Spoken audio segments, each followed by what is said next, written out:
Hello વિદ્યાર્થી મિત્રો, રાધે રાધે.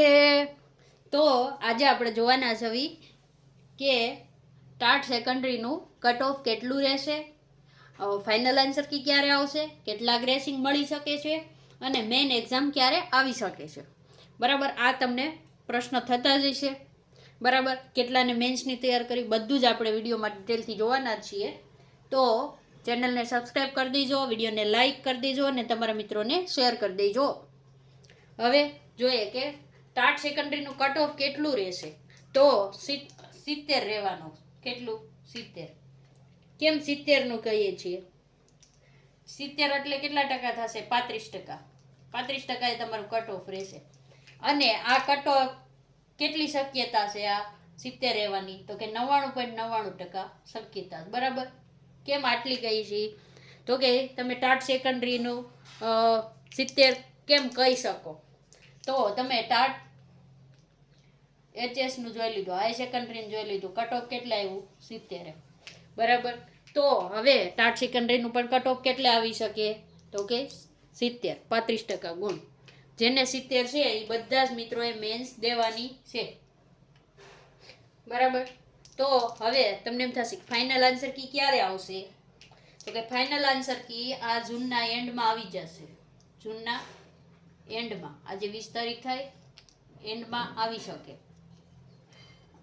અને રિઝલ્ટ છે એ તમારું જુલાઈના ફર્સ્ટ વીકમાં કે સેકન્ડ વીકમાં આવી જશે. બરાબર, હવે તમને એમ થશે કે કેટલા ગ્રેસિંગ મળશે. તો મિત્રો, આના પ્રૂફ સાથેનો વિડીયો આપણે યુટ્યુબમાં મૂકેલો હતો. આના પ્રૂફ ટાટ સેકન્ડરીમાં પેપર 1 હતું તમારું, જે 100 માર્કનું હતું. 100 માર્ક હતું.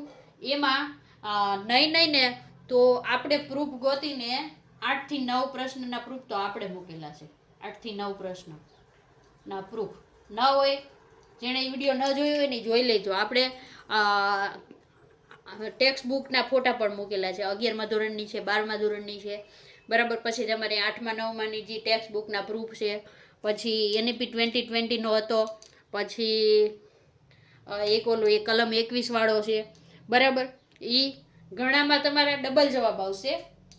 8 થી 9 તમારો પેપર 1માં, આપણે પેપર 1માં એટલાની કરી છે અરજી. બરાબર, તો આમાંથી તમને ગ્રેસિંગ કેટલા મળી શકે?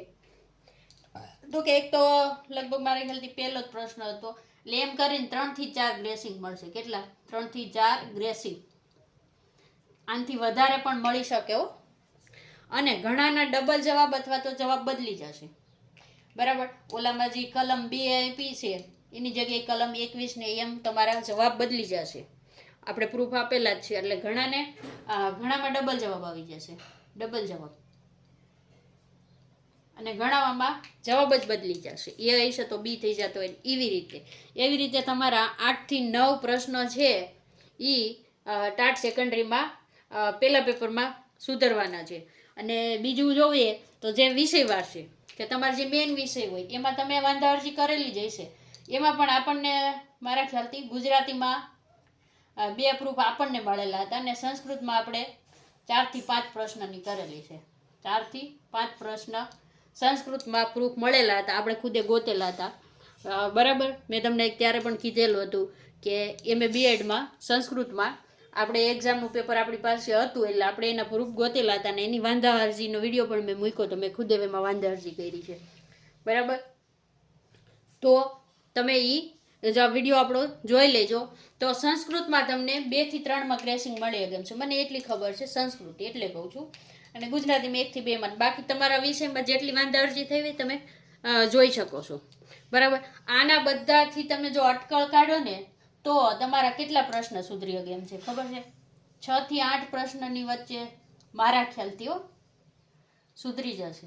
એમાં ગ્રેસિંગ હશે, ડબલ જવાબ હશે, બધું હશે. પેપર 1માં એટલાની આપણે આશા રાખીએ છીએ. 6 થી 8 પેપર 1માં અને તમારો વિષય અલગ. વિષય અલગ, તમારો જે મેન વિષય હોય ને એ અલગ. આમાં 6 થી 8ની ગણતરી આપણે રાખીએ છીએ. આપણે પ્રૂફ તો બધા સાચા જ દીધા છે એટલા માટે. તો હવે તમે એમ પૂછશો કે મેન્સની તૈયારી કોને કરવાની?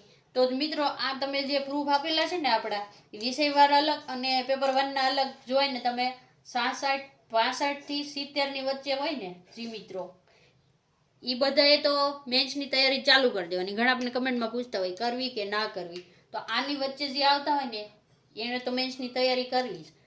અને જે 70 કે 70+ છે એને તો ફરજિયાત કરવાની, એને તો મેન્સ દેવાની જ છે. અત્યારથી લખી લો, જેને 70 માર્ક છે, 70 થી વધારે છે એને મેન્સ એક્ઝામ દેવાની છે 100%.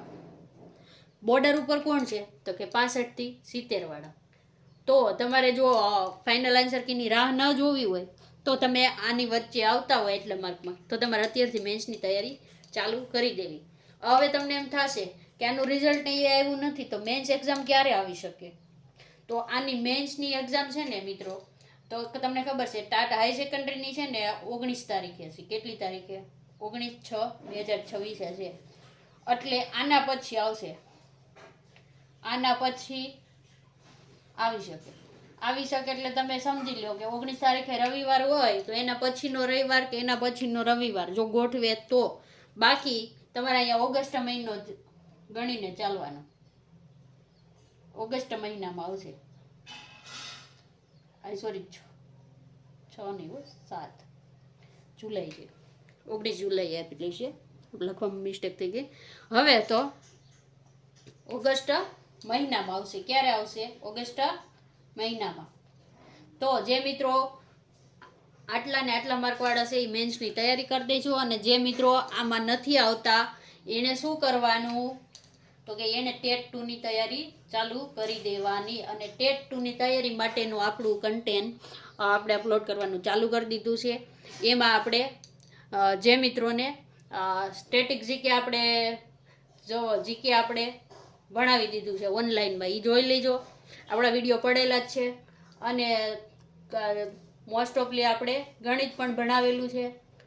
અને ગુજરાતી આપણે ધીમી ગતિએ ચાલુ કરેલું છે. ગુજરાતી વ્યાકરણ જે બધી જ પરીક્ષામાં તમારે આવશે. ટેટ 2માં પણ તમારે ગુજરાતી વ્યાકરણ આવશે, ઇંગ્લિશ વ્યાકરણ આવશે. બરાબર. તો આપણે એમાં ધ્વનિ શ્રેણીથી ચાલુ કર્યું છે. પહેલો વિડીયો મુકાઈ ગયો છે, બીજો વિડીયો ટૂંક સમયમાં આપણે મૂકશું. અને આ રીતે આપણે પ્લેલિસ્ટ પણ બનાવી દીધી છે ટેટ 2ના જે વિષય પ્રમાણે ને જી છે ને ગુજરાતીની અલગ. તો જે મિત્રોને આપણો વિડીયો સારો લાગતો હોય અને જેને આપણી સાથે ટેટ 2ની તૈયારી કરવી હોય એ જોડાઈ જાજો. બરાબર. હવે વિડીયોને આપણે પૂર્ણ કરીએ છીએ. રાધે રાધે.